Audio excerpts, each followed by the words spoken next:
Spring is around the corner and it's starting to warm up here in St. Louis, so we thought, why not make a nice hot soup?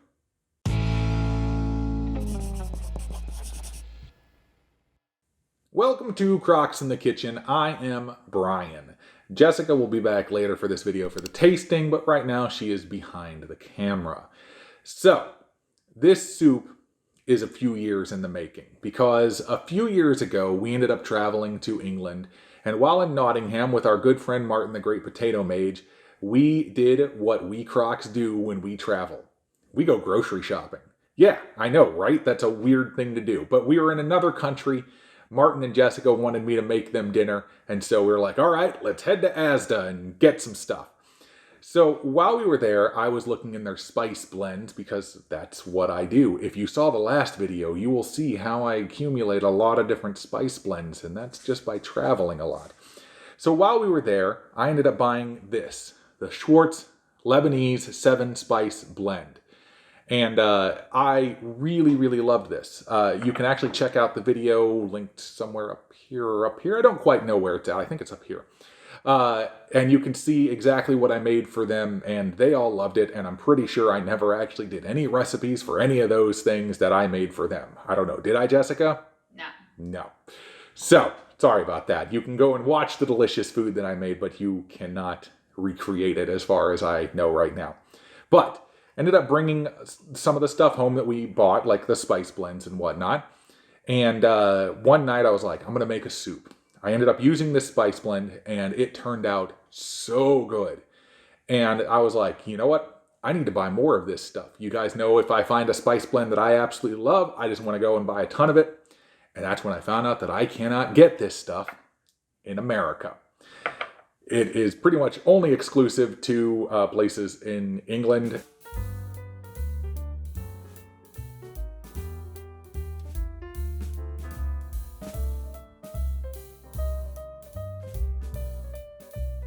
As far as I can tell, and maybe Canada, I don't know. But either way, nobody could ship it to me. Asda wouldn't ship it to me. And I tried finding it, nowhere to be found. Maybe it can be found now, but last time I looked, nope, couldn't be shipped to me. So then I was like, how do I make this delicious soup once I run out of this stuff? So I set out to make my own spice blend.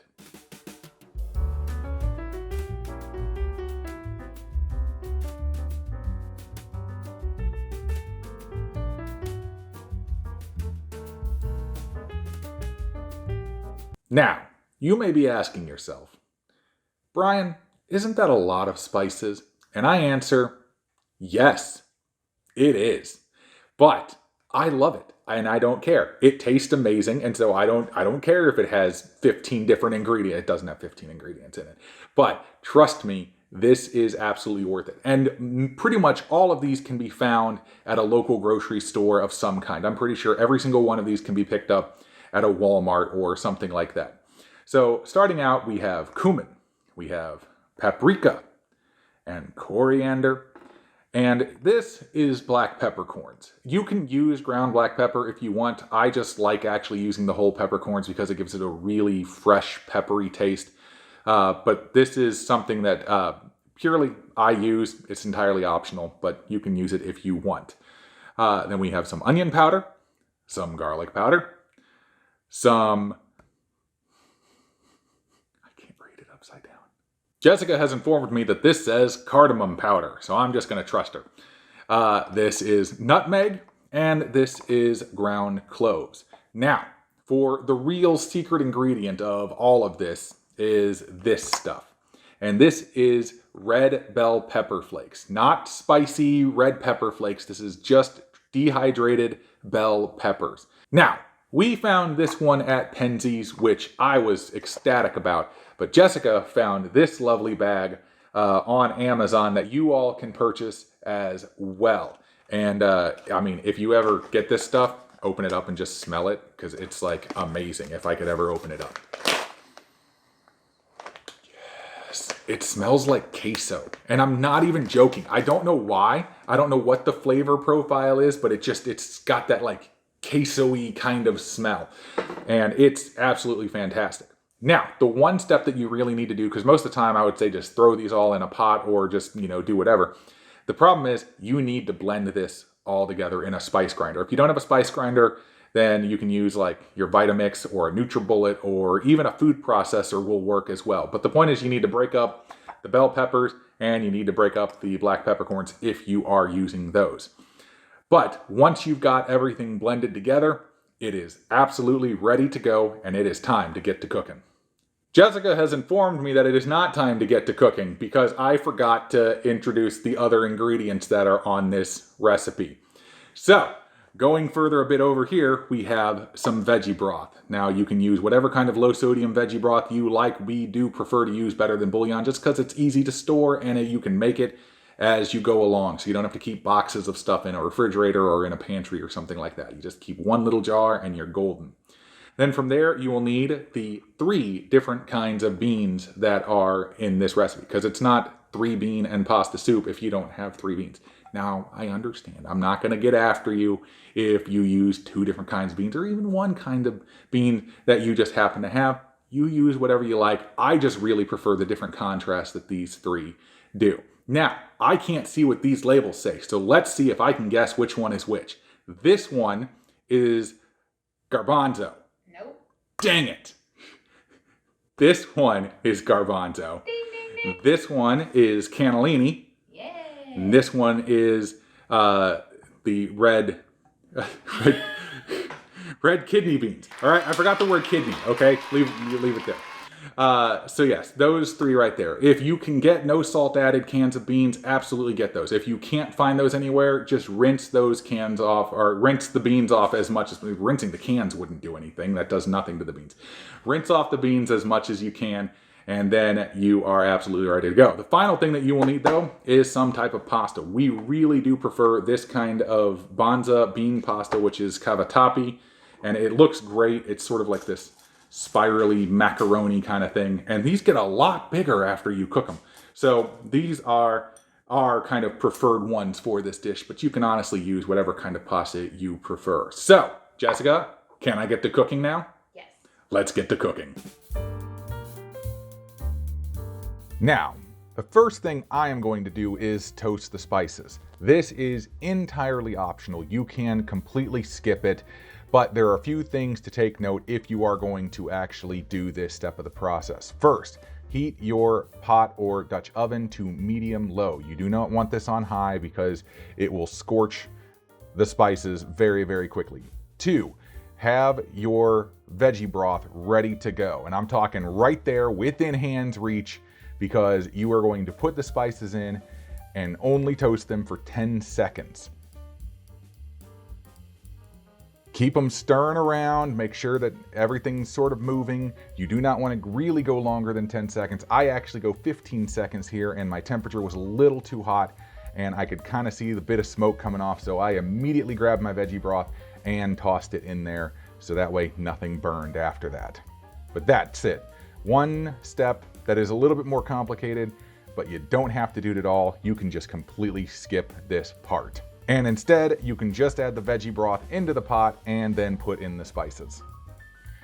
Once those are combined and stirred together, turn the temperature up to medium-high and go ahead and add in your beans.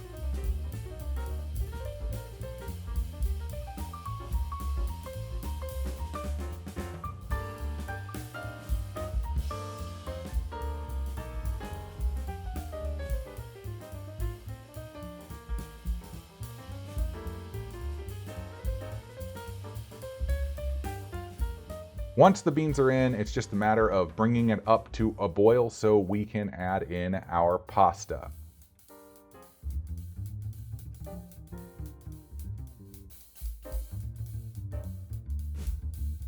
Go ahead and toss in the pasta into the mixture, give it a good stir, make sure nothing is sticking to the bottom, and then you just cook the pasta according to the instructions on the box. We like to cook this Banza bean pasta for 10 minutes. I'm not joking, I set a timer for 10 minutes and it is absolutely perfect every single time I do it.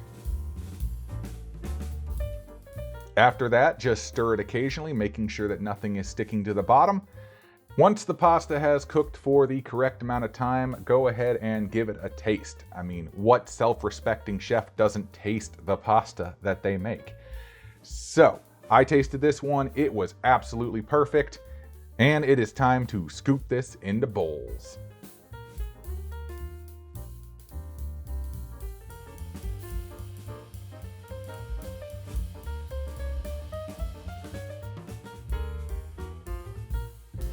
So there you have it. Soup. Now, I know like the main ingredients of this are super easy and everything, but trust me when I tell you, this is delicious. This is one of the best soups that I have ever made. I promise you. If you have loved any of my other soups, you will think that this is amazing. Now, the smart thing to do would be to take Brian's spice blend from this recipe and maybe like do it times 4 or 5 or something like that. And just make yourself a nice little jar. Keep it on hand when you need something for some soup or you want to make this soup. I actually will include in the blog post below the measurement of how much you would use of this if you want to make a big batch of it for each of the batches of soup. You know, I'll do all the math for you and all that kind of stuff. But I haven't actually tasted this yet. You ready? I'm ready. Take the spoon. Hot bowl. I gotta taste it first. Okay. I mean, I was going to let you taste it first. I was just going to hold it. You've already tasted it. It is really hot. I kind of tasted it. I tasted some of a piece of pasta. Too hot? No. Oh, wow. I mean, I've had this before when he's made it, but we've been working on it. There's been a few tweaks. So good. And so this is my first time tasting this actual final version of it.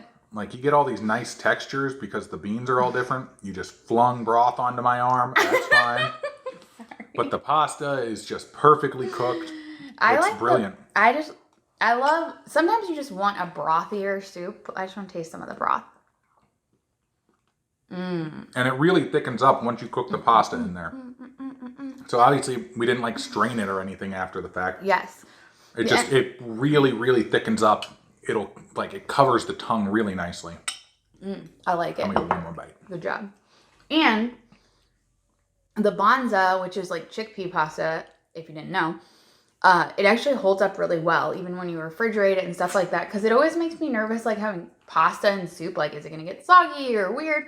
But it actually holds up really well in the refrigerator. So, but all in all, this one's an absolute win for me. Yes. And it took me a good long while to finally get that spice blend right to make this soup. But trust me, you're going to love it. Have fun. So is that it? Yeah, that's all I got. All right. Please subscribe to the channel if you haven't done so already and click that bell that is right next to it so you get notified whenever we post a new video. You can also like and share this one out if you want to. Share it all over social media so your friends can see it, get excited about it too, and make it, and hopefully they can enjoy the deliciousness that is my 3-bean and pasta soup. You can find us on social media, Facebook and Instagram. I am on Facebook. Jessica is on Instagram. So if you message us on either one of those, you're going to get one of us. But other than that, I think that's all I got. That's all I got. We will see you next time on Crocs in the Kitchen. Bye. Bye. Soup. Soup for you, soup for me, soup for everyone, soup.